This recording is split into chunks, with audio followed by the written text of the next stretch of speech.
Thank you, Barbara. Really appreciate it. Thanks everyone for joining us today. We have a great panel conversation ahead of us.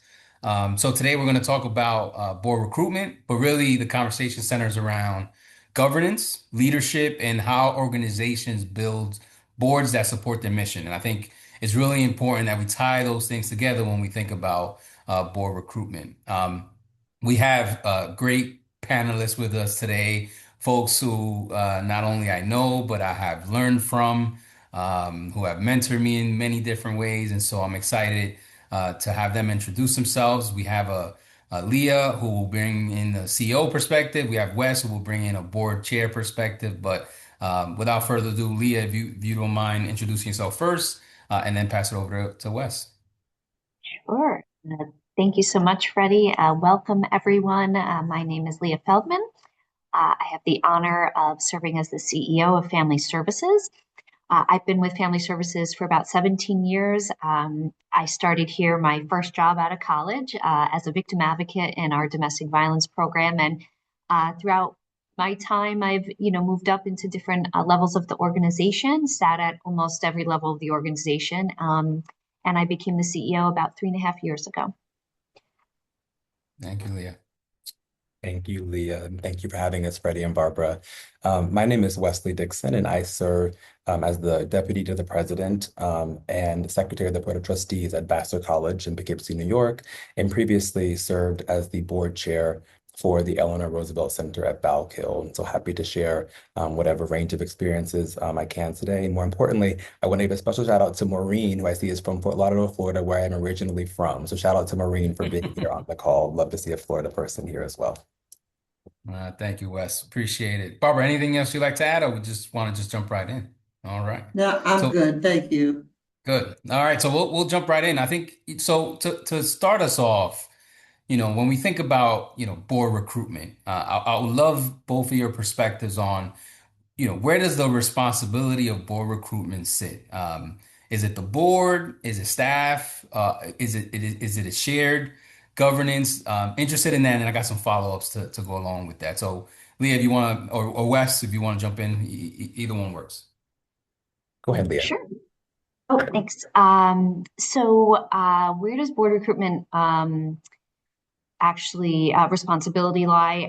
I really see it as a partnership, a shared responsibility, but with different purposes. The board really owns who sits at the table, but the CEO owns really what the table needs to accomplish. So it has to be a strategic partnership. I think sometimes board recruitment at the board level can be treated as like more like episodic or singular episodes, meaning like, oh, we have an open seat, we have to fill it. Someone left prematurely, we have to fill their term out. But with partnership from the CEO, the board recruitment can really become more strategic. Like, right now I have a plan of where I'm hope and I see our board going like in the next 5 years. And I have regular communication with the board on that. So I think that staff should really help facilitate strongly that responsibility. But I would say that can't substitute board really being responsible for owning the process and owning their networks of who they can bring onto the board. Thank you, Leah. Yeah, Wes. I agree wholeheartedly with Leah's statement. I think it's very much a partnership and it's a shared responsibility. And I do think sort of the roles that each sort of component of this sort of apparatus play might ebb and flow and change over time based on sort of the needs of the organization at that particular point in time. So there might be a time where the board really is playing a much more pronounced leadership role in recruitment based on the exact needs of the organization. There might be a time where there needs to be more input by management or staff staff in that process based on where the board is and what the needs are or their access to information. And so I think seeing it as sort of a fluid, but sort of always collaborative relationship is really important. I also think one dynamic that often isn't talked about, although it's related to both board and staff, is that the community in which you sit also, I think, plays a role in your board recruitment because the community sits in the area in which your organization is serving. And so I think it is incumbent on the board and the management and CEO to make it clear to community members that if you know people, have thoughts, ideas, have relationships that the board or the organization may not be aware of that could help the organization, then feel free to share those and feel free to make recommendations for folks who may not know who could be helpful to the work of the organization. I think the community can be a helpful asset and advocate for board recruitment, even though they're not part of the day-to-day of a particular organization. They are the environment in which the organization sits in. And so I think they also have a responsibility as well. Absolutely. Thank you both. And I agree with that. I do see a lot of the breakdown when we ask that question is in terms of expectation. One thinks is the other and the other one thinks is the other. And so some things get kind of fall through the cracks. And so being honest, being transparent about what that process looks like, obviously really important. I want to go for another big general question, kind of broader context about recruitment, because we can't ignore, the current climate we're in. And so how are you both, thinking about board recruitment right now in terms of the pressures and conversations around diversity, equity, inclusion? And so we'll start with Wes on this one and then finish off with Leah. Yeah, I think about this in a couple of different ways. As I said earlier, my day job, which has a governance component to it, is at a small liberal arts college in higher education. And so certainly higher education has found itself in some regards in the crosshairs of a whole bunch of sort of social and political sea changes the last couple of years. And so we think a lot about how we communicate about and act on what's in our mission, which is a mission that is centered in diversity, equity, inclusion. And we're very proud of that. I will say that one of the things that we have thought about, both in terms of recruitment for board members, but also just our operations, in terms of student recruitment or other kinds of things, if we think about our work as one that is trying to create the largest possible pool of applicants for students' perspective, or even board candidates for our governance work. And so I think when we think about expanding the pool, we do that in the spirit of trying to ensure that we are creating and bringing in as much opportunity and access and diversity of perspective, experience, a whole bunch of other domains into our sort of funnel that'll then sort of be sieved down into sort of, who we need at that particular point in time in terms of trustees or board members. But I think when you focus on creating a large, diverse, and dynamic pool, the chances then of you still being able to achieve and have diverse perspectives and experiences on your board increase because you have made what you're pulling from necessarily diverse and dynamic and inclusive. And so if you can think about always finding opportunities to create the largest possible sample size of people that you can choose from, I think by definition, you are likely to continue to have trustees and other people in your organization who will help support a mission that is inclusive and diverse and all those things. Great. So maybe we can kind of, in terms of that, and Leah, maybe you may want to jump in here. As an organization, as these things are changing, are we changing behavior? Are we changing language? Is it, how are we looking at these pressures and how are we adapting kind of our goals to those pressures? Yeah, I mean, the challenge is real for nonprofits, particularly nonprofits funded by the federal government. You really have to balance urgency, compliance pressure, and really being authentic to your mission and to what authentic inclusion means for you and your organization. At Family Services, we've reframed the way we talk about DEI sort of as a form of protection. We now call it WEB, well-being, engagement, and belonging. That felt, sort of safer for us as an organization so that we could still be doing that work that was so important to us, but, sort of talking about it in a different way. Also, we want to think about from a board perspective, a lot of boards are talk about wanting diversity, but they're really not changing how they recruit. They're still relying on sort of this proximity and comfort. So boards really need to do the real work of like redefining their criteria, expanding their networks, and really on, determining how you value lived experience on your board alongside traditional credentials. From a board perspective, are you regularly asking the question of what perspectives are missing? What barriers are we unintentionally creating for folks to be part of our board? Are we asking people to join and actually belong to our board, or are we just asking them to fill a seat? At Family Services, we created a mentorship program in our board, and I find it to be, a very innovative and great approach. And essentially, we, assign a more seasoned board member to a newer board member as their mentor, and it can be very informal. But what I've found is it's actually allowed people who may have come onto the board and felt lost, either because this is their first time being on a board. It's very intimidating to be sitting around seasoned board members when you're a first-time board member. And I think that that mentorship program has really helped that process along and allowed us to create more diversity on the board and inclusion. Thank you, Leah. Barbara, you want to jump in Yeah. here? I have a question, but I would like to add to what Leah just said. That belonging piece is really critical. If you go out, you need to go out when you're recruiting new board members and make sure that you're not creating an environment of like two different kinds of board members, the new people, the new board, the people who've been on too long, the people who bring money, the people who bring experience. You want to make sure that you have one board that's, back to Leah's table analogy, a level table. And I think that the mentorship piece is really a great way to make sure that happens. And also just making sure you have a proper onboarding of your board members, not just show up at a board meeting and figure it out. So Leah, let me ask you, what keeps you up at night when it comes to your board? Ooh, well, a lot of things keep me up at night, including my toddlers. But from a board perspective, we have a fabulous board at Family Services. I'm quite lucky. But right now there's quite a bit of turnover happening on our board, and that's because of how our term limits were set, decades ago. And that really keeps me up at night, particularly because it's a time of great uncertainty for nonprofits, and stability in leadership is absolutely critical right now. And having a lot of that historical knowledge term off the board is really concerning.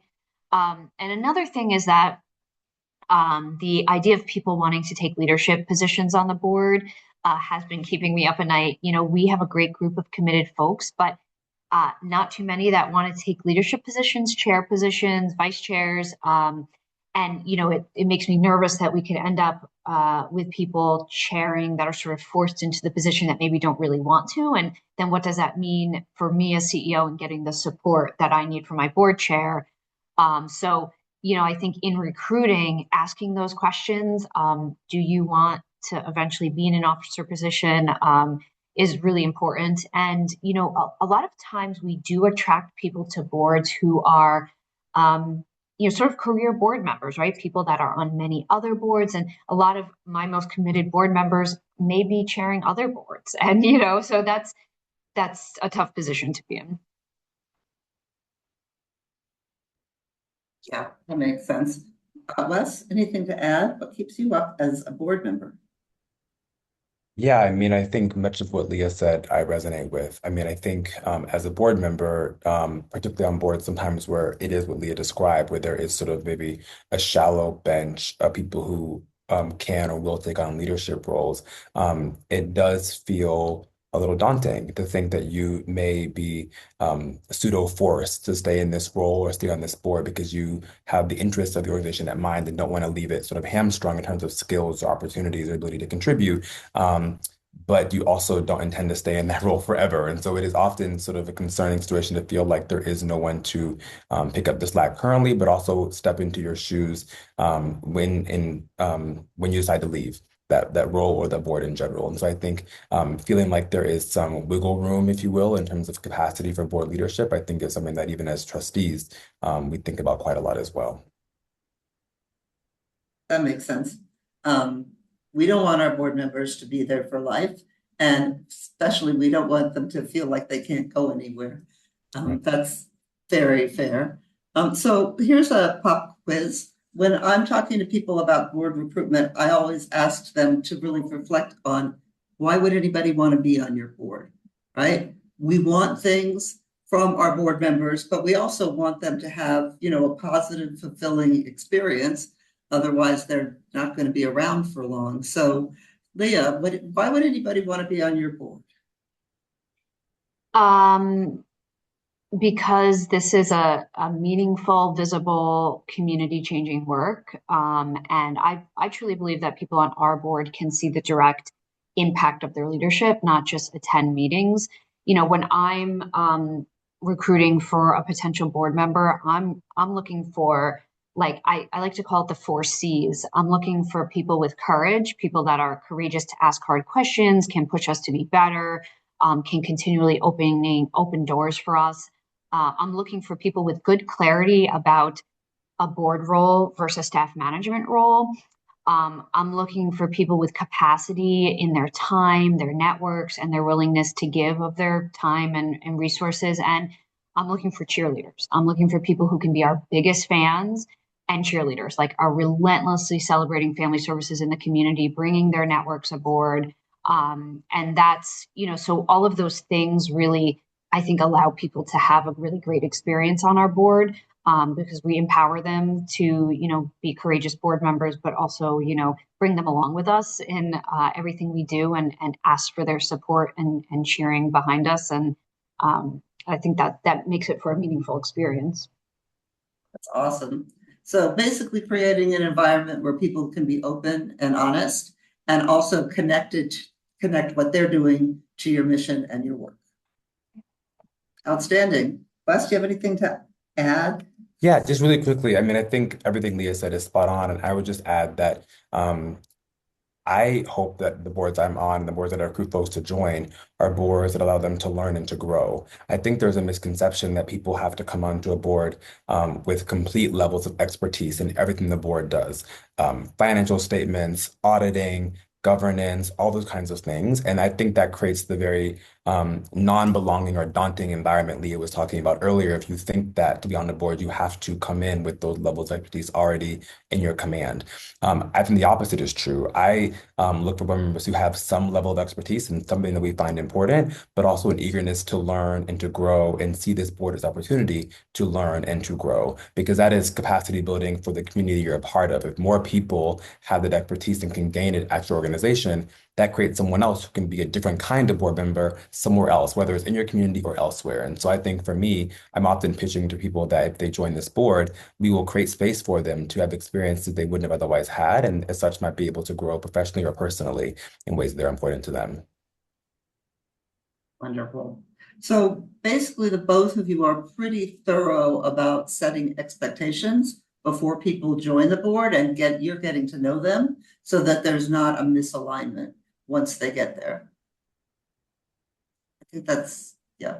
I think that sometimes when we recruit board members, sometimes when people really, really want board members, they tend to minimize the amount of time and also resources that they would like from their board member, and that mismatch can create just real surprises. So thank you for that.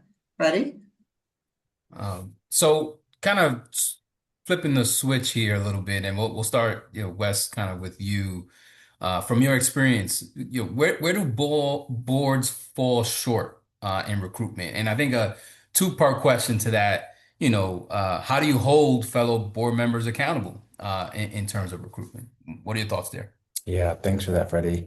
I think there is a mindset about board recruitment that I think can sometimes push boards and board members in the wrong direction if in Wes's world. And I think the mindset is to think about recruitment or board recruitment as a task or a burden as opposed to an opportunity. I've been on boards, admittedly, where every time someone leaves, we have a spot to fill, there's sort of a big collective sigh or like, oh, here we go. We got to find someone. We got to fill the spot. We got to make sure we can sort of be at our numbers to make sure our governance is fulfilled. And I think that mindset really hamstrings the organization and sort of makes board recruitment and then ultimately board membership not fulfilling or not efficient or effective. And so I think to see board recruitment as an opportunity really reorients the board's work in one where they recognize that there is a necessity and an excitement about having new voices, new contributors, new thoughts, new ideas in the organization.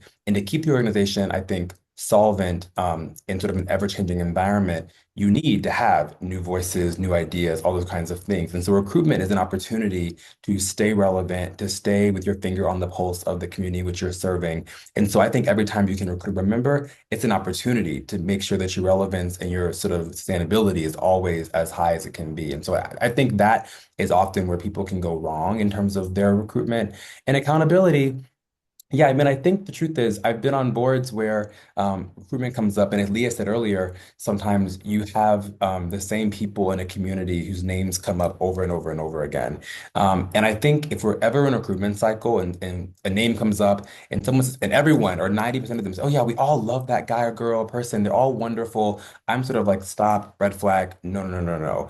We don't want to recruit where everyone in the room already knows this person, because what that means is you probably have the same networks, the same access to ideas, the same sort of sphere of influence, and that's not what we're recruiting for. We're recruiting to add to our organization. And so any sort of signaling that someone is coming onto our board that everyone always has the same feeling about and everyone knows them and knows their thoughts, that is not the direction I want to go in. So the accountability is to say, that person could be great. Maybe we can find a role for them in the organization somehow. But let's sort of find some names that most of you don't know or haven't had the chance to meet before, and let's explore those opportunities for recruitment. Great point. And I think on the accountability side, right, it all falls into in terms of process and policy, right? Yeah. And so when we have those things, that's what we go back and check. That's what checks us. Are we Hmm. following the ways we said we would do it? Are we asking the right questions? Are we looking in the right place? And I think all that kind of falls into place. And maybe Leah, in addition to that, can you talk a little bit about, your thinking or your work with the board on reactive versus a proactive recruitment strategy? You know, what does a real, building a real pipeline looks like for future success? Yeah, I mean, I'm always vetting new board members wherever I go in the community. I meet people and I'm always And that is my true, head. folks. That I is know. true. I may have asked some of you on the screen to be on my board, but and I've actually had a few people tell me, um, not yet. Like I'm interested in your board, but I have a career change coming up. Give me, a year, and I will go back to them in a year, right? So like I really am very, thoughtful and strategic all the time about the board. And I have been reactive before, and I've realized where that can be problematic. Like there was a woman in the a person in the community who was very well known. We worked with a lot, and they were coming upon retirement, and I thought to myself, "Oh, perfect! This person's retiring. I'm going to snag them for board service before someone else does." And I did, and they yes, of course, right away. And then after a couple of months, I realized like they were on like 10 other boards. And I was like, oh, okay, I should have I should have thought more about this because really for our board, I want you as my board member for family services to be your top, if you're not, or your top two nonprofits that you support. And that can be pretty hard to find because people really tend to be on many boards, and that means their time, their resource, their energy are split. And I also can't talk enough about the importance of diversity of age on your board. That's something at Family Services that we're really working with because we have a lot of people who are older, retired, sort of moving towards a certain part of their lives. We're missing something when we don't have a good diversity of age, and that's really hard to find because um, you know people earlier in their careers tend to be busier, right? They're building their careers. They may have small children. Might be hard for them to come to a board meeting at night. That's why I'm not sitting on a board right now. I once I had my kids, I had to start saying no to board service because I just don't have the time. But I think that that's something to really be mindful of in recruiting. Perfect, perfect. Thank you, Leah. And so, kind of, and we've mentioned this already in the conversation, right? The misalignment between boards and, let's say, CEO or administration. Where do we see kind of that misalignment take place more often? Is it communications? Is it expectations? Or is it the structure itself? And again, either of you can jump in here. Where do we see it most? Yeah, I think it's in the domains you primed us for right there, Freddie. I'll give some more texture to that. I mean, I think despite the fact that CEOs and board chairs of boards, of course, work for the same mission of the organization, I think they do have at a granular level different incentives for their roles, right? And so CEOs might be particularly focused on sometimes finding trustees with capacity to give financially or to sort of fundraise, right? Whereas board leadership might be really trying to prioritize someone with some certain skill because they sort of really feel like their peers need to sort of have certain levels of leadership on their board. That dichotomy doesn't have to exist. Certainly, you can find some more resources and skills. Often that is the case, actually. But I think not having a clear articulation about sort of what the board's priorities are, how you measure those priorities, how you sequence time-wise those priorities, is what leads you sometimes to this point of misalignment. And I think it's often probably a lack of clear and consistent communication between boards and executive leadership that allow you to sort of insidiously get to that misalignment. It's never sort of an acute sort of explosive, combustible moment of misalignment. Often it didn't show up that way. It often shows up in very sort of small, death by a thousand paper cut sorts of ways. And so I think just staying consistently clear in your communication and your priorities and then problem solving to align before you start the process will prevent you from going to recruit someone and ultimately have sort of either articulated or not articulated frustration about how aligned or misaligned a candidate might be. Thank you, Wes. And what's interesting, when I think about communication, when I think about expectation, structure, and Wes, you talked about this before, but this moment, this moment is what's forcing us now to look at what our bylaw says. This moment is what's forcing us now to have these conversations about board recruitment. And I think that is what, when we don't do it justice, right? Recruitment, board recruitment is an ongoing practice, and it should always be part of the discussion, conversations. Maybe not monthly, but maybe quarterly, maybe twice a month. And I think that's where we lose it is because we don't talk about it for a year or two because we don't need anyone. And then in that third year, we need someone, and now we want to revisit. So I think it has to be kind of this practice within boards on a regular basis, and I see it often, right? Where it's let's refer back to it. Oh, I'm not remember. Oh, wait a minute, right? And so we have to have the structures in place to make sure to remind us how we work within those structures. Absolutely. Um, Kind of I can moving in that. also say, Yeah, go just ahead, really Barbara. quick, Freddie, I Yeah, think please. back to what Wes said too, what problem are you trying to solve? I mean, I think it there's what I see is frequently boards are put together of, we need a lawyer. Oh, but we have a lawyer, but this guy is a really good guy, or he'd be a really good board member. And if you don't focus on your strategy, there will be holes in what you need. And, people who are great people, but duplication of the skill set that, is just superfluous. Absolutely. Great point. And I think we can all tap into even our own experiences. I remember the first board I joined, right? And I wasn't ready. I don't think I was, right? And so you get put into these moments, and if you have the right board members in place, that's the mentorship, that's the growth, that's the opportunity. At Family Services, I'm on that board. I've learned from so many great people, right? And so I think, and now been on the board for a long time, but I think that's what you're looking for is that energy. So I absolutely, Barbara, I think that's a great point. And so as we have to find people. I often feel like get the question like, oh, Freddie, we can't find anybody. I'm looking and just can't find anyone. So for this question, and we'll start with Leah on this one. How much, you know, boards rely heavily on their networks, right? That's typically how we look for board members is typically, hey, you know anyone, send them our way. That's usually the comment. So how do you and you do this really well. So how do you expand beyond those networks that you're comfortable with to those that I think, you've identified as a need? And it could be again skill set. We think about demographics. We cover certain counties, right? We're headquartered here. We need to we need to find folks over there. So kind of walk us through how do you expand those networks? How do you go about it on a day to day? Yeah, I find it all like so many things that CEOs have to do. It's all relational, and we can have the best plan and the best.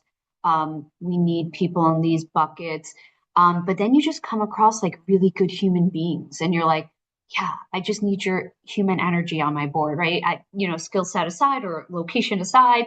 Um, and I find that that's like just such a great way to build a board, right? With just good people. And, we like for the longest time, we've been looking for a board member in Ulster County. We look, look, look, look, and we just can't find the right person, right? And, we have to do more to expand those networks there, talk to people in Ulster. Do you know anyone who might be interested in being part of a board? But to me, I find it's so relational, and I want to make sure that person has a passion for family services before I consider them on the board, right? You just don't want anyone who you have to like form their passion. You kind of want someone that's coming to you saying like, I love what you guys do, because that's so important. You have to love the agency inside and out to be a good board member. Right, right. And Wes, what have you seen work in terms of that, role of expanding networks? The Hudson Valley is big, and I think, we're in kind of where we are, and I'm sure in other communities, same thing, right? We tend to focus on the same people, same skill sets, same kind of roles. So kind of what have you seen work in at different organizations in terms of recruitment? Yeah, and actually, I saw there was a question in the Q&A that I might try to address and answer to in response to your question. I think, and this is particularly about the question for those who can't see it, is about whether or not sort of open board applications, sort of invite only applications, which strategy works better in terms of getting new board members. I think both have a role, and I think there's a way in which those both can happen together. The benefit, I think, of an open board application that is well publicized, well shared, sort of has penetrated different networks, is that you do end up finding people who might not otherwise have known about your board or organization, and might apply. And I think that gives you a chance to either find someone in the immediate, or as Leah said earlier, find some potential prospects for 2 or 3 years down the line. And I think that the key is to find a way to continue to engage people, even if they end up not becoming a board member at that particular point in time. Because if you sort of find them, have slight interest in them, but they're not the fit this year, and then sort of drop them and never engage them again, there isn't any opportunity for sort of cultivation, development, sort of tracking of that person to get them in the pipeline as a new person, new voice in your board. And so I think it is more work, to be clear. I don't want to imply that it's sort of easy to do that, but I do think if you're committed to having diverse, interesting, sustainable boards, there is sort of a development body of work that exists outside of the existing board. People think board development is really just for those who are on the board and building capacity of the board that currently exists. That is true. And also, board development means attending to those who are not yet on your board. And so I think that is one strategy I think has worked in terms of getting different voices. I also think, to Leah's point, it does take some, frankly, sort of shuttle diplomacy, just people sort of on the ground being willing to go to different events, being willing to cold call people and say, hey, I'm a member of the Family Services Board. I'm looking to get different volunteers who we don't yet know. Who do you know that works with you or that you've engaged with that you think might have an interest in this? Can I meet them? And I think it just takes sort of that humility to sort of be transparent about your needs, your process, and a willingness to engage people authentically and say, we're looking for different voices that could touch on these different domains. Who do you know who I should talk to? Who do you think maybe is undervalued or hasn't been recognized that should be recognized in some way? I'd love to meet them. Just being honest and direct about that, I think will yield great things for the organization. Oh, great. Thank you. Thank you. And I think the idea that recruitment is not going to involve a lot of work, I think is also a myth, right? It's not as simple as you say it and then it just happens. You have to put yourself in those positions. I worked in higher ed for many years, and one of the things you tell students all the time is networking is important. You got to be there, right? You got to be seen. You got to, put yourself in positions for people to recognize who you are. And I think, board recruitment works exactly the same way. We also have to, and this one of Leah's C's, that courage, right? We have to be courageous about bringing someone into the fold that maybe we might have to take an opportunity with. So I think there's a lot of practical ways to expand your network. But it does involve some work to go along with it. I want to pass it over to Barbara for a second. You've been, hearing the conversation from different angles. BoardStrong has a great platform that I think can certainly fill some of those gaps in how we build our network. So I like to kind of get you to walk us through that, and maybe then after that we can kind of jump into some of the questions in the chat and go from there. So Barbara. You're on mute, by the way.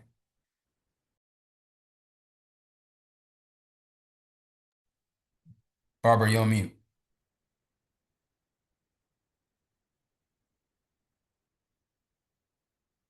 Uh, she could hear me. Can you all hear me? Yeah, I can hear you, Freddie. I don't know if Barbara heard you. Barbara, I don't mean to I'm interrupt you. There you sorry. go. Yeah, I'm sorry. you're on mute. There you go. I'm sorry. I muted myself by mistake when I was sharing my screen. I apologize. Okay, so what I was saying is I want to embrace what Wes said about getting your board positions out there. When I talk to people who are interested in joining boards, I recommend that they follow those organizations on Facebook. So if you put your position on Facebook, you're reaching out to people who already care about your organization. And it seems to me like that's a natural pool to reach people that you don't even know really care about your organization. Similarly, if you're an arts organization and you put on performances, put your board position in your guide, in your playbook. People who are showing up to see what you do care about what you do. But let's start here with this platform. So it's free to register. It's called BoardStrong Connections. And I'm just going to walk you through how you use it, but also how we think about designing it and how we think about it as a diversity tool. So go to our thing. All you have to do is create a password, username, and you go in and create an organization profile. This is free and you can look up, it will enable you to look for candidates. So the way this works, you can be matched with board members 3 different ways. There's an algorithm. So when you start, you will enter this organization information. And this is the email, et cetera, is all anonymized when it's public. But so an algorithm will match people based on your service area and your region. So that is one way. Another way is that candidates can search for you. So we have individuals who sign up and are looking for board positions. And the third way is for your organization to search for candidates. And I would suggest that that's the most successful way that people find matches on this platform, because what you want to do is think out of the box a little bit and really think, again, what is the strategy? Who are we looking for? And then take a flyer and see, who's out there. I should know we have people from Florida and Colorado. So we're a New York-based organization. This is a statewide platform, but there are no barriers to entry. So right now we have 152 candidates signed up in Florida and 83 signed up in Colorado. So you should take a look too. The most important thing about searching for board members is what we call board posting. And this is what you'll see when you fill it out. And it seeks to answer some of the questions that we asked earlier. Like when you're thinking about filling it out, why would someone want to join your board? What's interesting about it? And then again, the alignment among number of hours, time of day of meetings, that sort of thing, so that we screen, candidates can screen for that before reaching out to you. So this is a search for candidates. You'll see I have searched for legal candidates in the state of New York, and we get this whole list here as the pool to choose from. I picked one of these. When you find a candidate, this is what you'll see. And you can see he's a technology expert. He has a professional degree. He's never been on a board before. And then down there at the bottom, we asked some of those diversity questions. They're all optional, of course, but around gender and race and how old are you? Do you have a disability? So that will help you know the full scope of who the candidate is, right? Sorry. Once you are interested in a candidate, it's really easy to hit that little button, top right. It says, I'm interested in this person. You will get a little pop-up there, and you can write a note to them, save it, and it goes straight to them, to their email. Again, don't just say, hey, you look cool. Puts a little thought into, here I've said we're interested in recruiting an attorney who's interested in healthcare and human services, right? And then I add that we're a fun board. Always say you're a fun board, even if you're not really. So then once you both express an interest in each other, all of this information is unanonymized and you can take it offline. This is not a substitute for your nominating process. Nobody makes any commitment just by answering emails. It's just a way to help organizations and individuals find each other outside of their networks. It's not a substitute for all of the things that we've talked about before, like using your social media, like the internet. And again, like getting yourself out there into the spaces where the people that you want on your board are, right? You sometimes have to get out of your neighborhood or out of your own professional sphere. But that's a way to really find people. So I wanted to end this part of the presentation with a little testimonial. This is the drama club in New York, and you'll get these slides. But what I wanted to point out is, as they said, this is work. It's hard. And when you look over there at Dominic, who's the board member that found, what you'll see is he says, a colleague recommended me to sign up. I did. I took his advice, and within a week, I had an interview with Drama Club for a board position. So using this platform means not just signing on, taking a look, and not going back. It's like any kind of dating service. You have to go on often, otherwise the good people get snapped up. Sorry. But we do have, we have organizations that have gotten as many as 3 and 4 board members using the platform. So if you go on often and you make yourself look interesting, you can be very successful. Thank you. Thank you, Barbara. I really appreciate you walking us through that. Again, it is free. Please feel free to sign up and explore. I think you'll find it very useful. We do have a couple of questions from folks, and again, feel free to put them in there. We'll try to get to as many as we can. So the first question, we actually do have, so the first question says, we actually do have a majority of BIPOC and queer trans board because we have prioritized these voices. We run up against a lack of fundraising capacity within this group. How to balance DEI and access to resources and expertise. Many times, I think boards have certain requirements that could limit participation and engagement, and I think I'll let Leah and Wes maybe answer that a little more directly. But there's certainly ways to engage different populations. So Wes, Leah.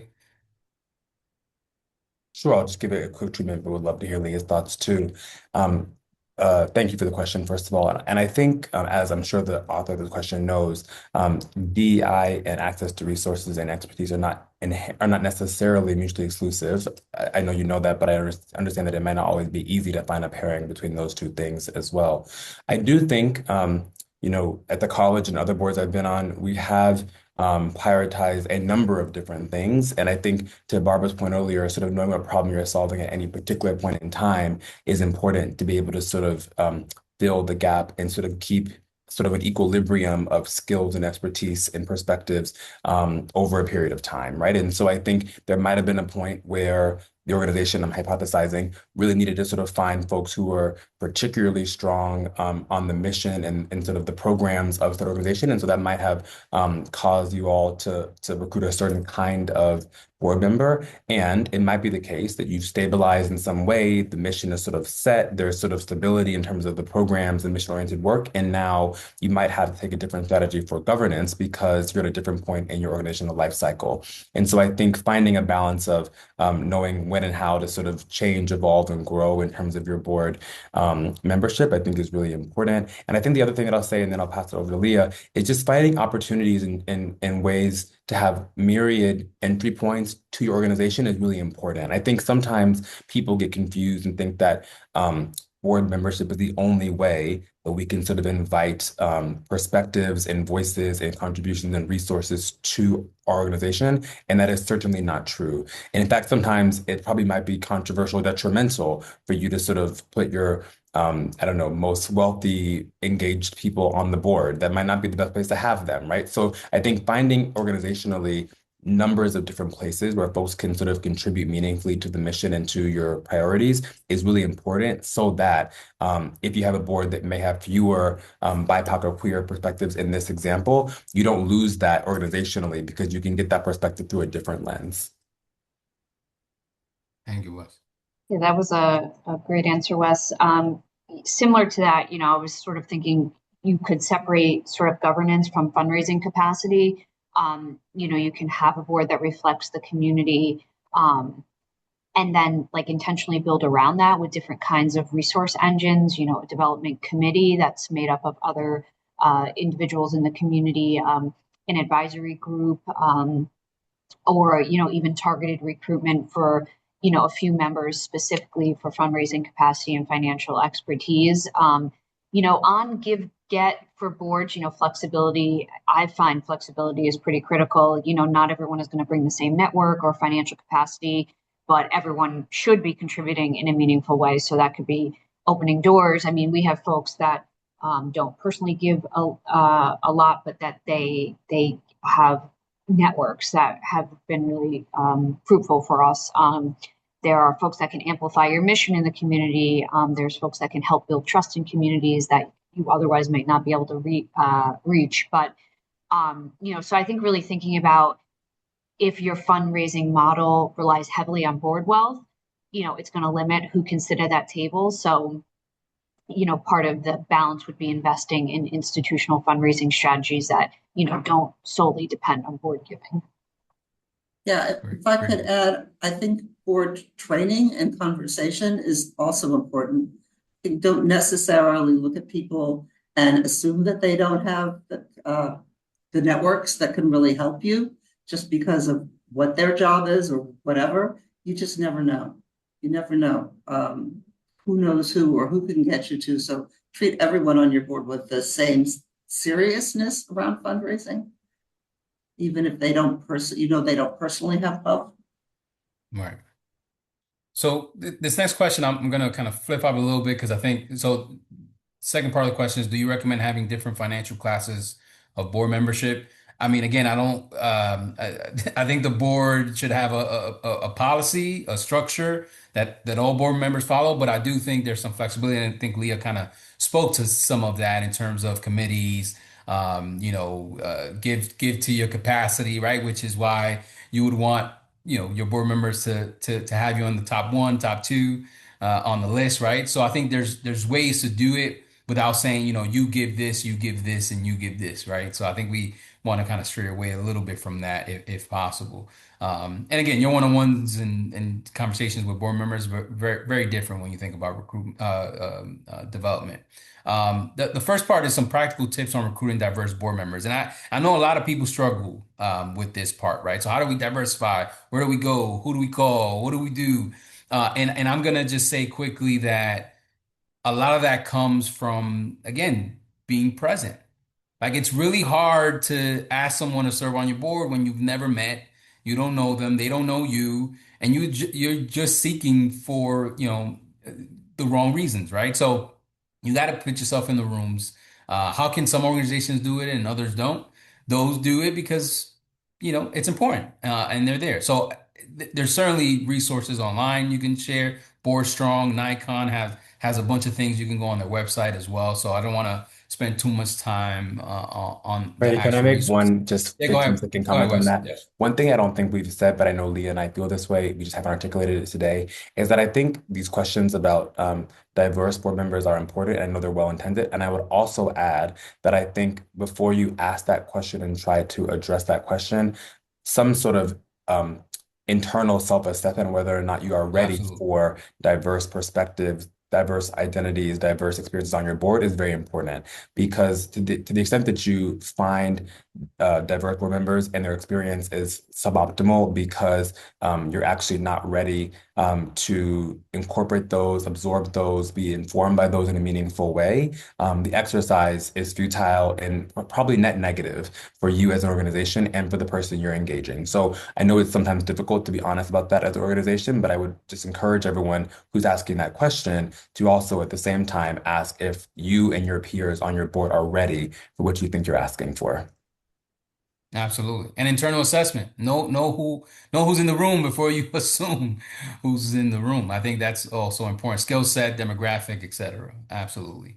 Um, you got a comment or question, and this, I don't know if you saw it, Barbara, in terms of the demographic questions on the platform, some consideration. So we'd love to be able to use this, but we are a trans organization and our demographic questions don't ask about gender modality.